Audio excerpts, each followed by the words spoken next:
আসসালামু আলাইকুম। আশা করি সবাই ভালো আছেন, সুস্থ আছেন। কিন্তু আমরা ভালো নাই। আমাদের প্রতিদিনই এভাবে মুরগি মারা যাইতেছে। এভাবে আর কতদিন মুরগি মারা যাবো? আমি মূলত ডিম তুল পাড়াইছিলাম। আজকে সারাদিন আমাদের এখানে কি পরিমাণ রোদ উঠেছে, তাপমাত্রা অনেক বেশি বেশি থাকার কারণে আমরা কিন্তু খামারে একটু পরে পরে আস্তে আস্তে ফ্লোর গুলা ভিজাই দিতেছি। আপনার একটু পরে পরে দুইবার আজকে স্যালানে পানি দেওয়া হলো। স্যালানে পানি আমরা 2 বেলা দিলাম, আজকে পানি ফেলাই দিয়ে একটু পরে পরে পানি দিয়ে দেওয়া হইতেছে। তারপরে আজকে আমাদের একটা মুরগি মারা গেছে। আমি ডিম তুলতে এসে দেখি যে একটা মুরগি মারা গেছে। এমন ভাবে মুরগিটা আছে মনে হইতেছে ফার্স্ট লেগে মারা গেছে। কিন্তু ওইখানে ফার্স্ট লাগবে না কেমনি? ওইখানে তো আর আপনার ওই পাশে তো আর কোনো নাই, খাঁচা নাই যে খাঁচার মধ্যে হিলাই দিছে, হিলাই দিয়ে ফার্স্ট লেগে মারা গেছে। স্টকে গেল নাকি ফার্স্ট লাগে মারা গেল আল্লাহ করা জানি। দেখেন এটা তো ফার্স্ট লাগে। আমি তো প্রথম মনে করছিলাম মারা যায় নাই, কারণ মনে করছি যে গলার মধ্যে দেন কি বাইকের ওই মেরেতে বাইকের কি হয়েছে, মানে গলা ওই মেরে দিয়ে লাগছে। পরে দেখি মারাই গেছে।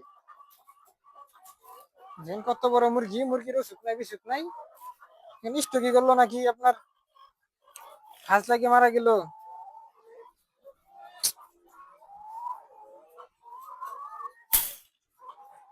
একটা মুরগির পিছনে কত টাকা খরচ?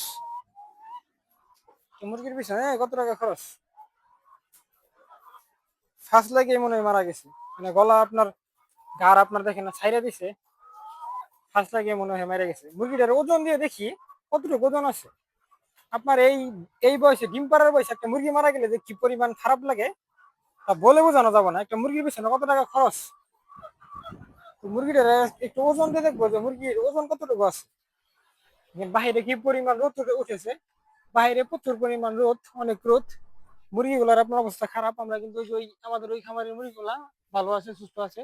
একটু পরে পরে আমরা ফ্লোর গুলা ভিজিয়ে দিয়েছি, পানি দিয়ে দিয়েছি, ঠান্ডা পানি। মুরগিটাকে একটু ওজন দিয়ে দেখি মুরগি ওজন ঠিক আছে কিনা। বাকি মুরগিগুলা বোঝা যাবো যে কতটুকু করে ওজন আছে। গরমের সময় মুরগিগুলা মানে খাইতেই চায় না। মিটারটাকে জুড়ে নেই।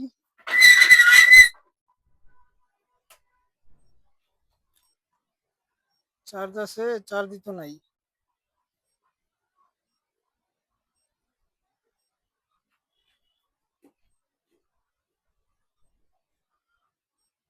মিটারে চার্জই নাই। যাই হোক, আনুমানিক করে বোঝা যাইতেছে মুরগির ওজন আছে প্রায় 1900 থেকে 2 কেজির মতো, 2 কেজি প্লাস, 1900 প্লাস এরকম। তো মুরগির অসুখ নাই বিসুখ নাই, মুরগি গেল আপনার মারা। আপনার ফার্স্ট লাগে মারা গেছে, গাড়ে দেখেন গাড়ে একটু গাড়ে কি হইতেছে না, গার ভাঙিয়ে গেছে। দেখেন কি পরিমাণ রোদ রয়েছে আজকে। তো এটা আর কিছু করার নাই, এটাকে এখন ফেলাই দিতে হবে, কেয়ার করার কিছু করার নাই। কি রোদের কি পাওয়ার, বাঘের মতো রোদ উঠেছে। রোদের কি টেম্পারেস।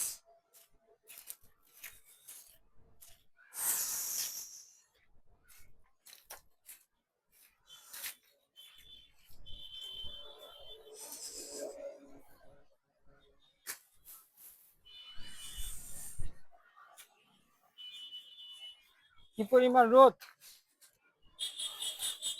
মুরগিটা আমি ফেলাই দিয়ে এলাম, এটা আপনার আর কিছু করার নাই। গরমের মধ্যে আপনার মুরগিগুলার টিকানো খুব কঠিন।